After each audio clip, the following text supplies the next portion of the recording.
Brittany from WTI reporting from the chicken coop. And we definitely needed to shine a light onto this chicken coop. We have about 7 chickens in this coop, and they were quite literally demanding a change.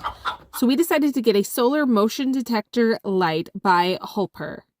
The instructions are very straightforward. You just have to attach the little solar panel that it comes with. We had to drill a hole in the siding just to get the cord through. It is waterproof, can handle extreme heat and cold.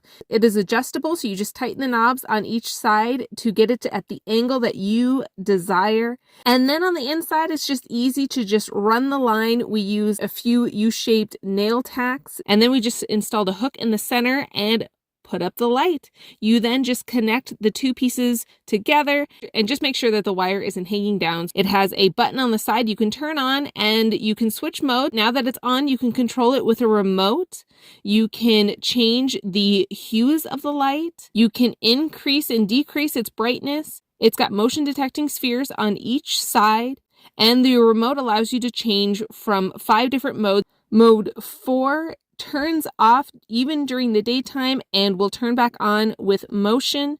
We kept it on mode 2. It will turn on if there's commotion in the coop and will turn back off so that the chickens can have a good night's sleep. This was just a nice little addition to make the chickens feel at home here in the chicken coop. And that's my point of view.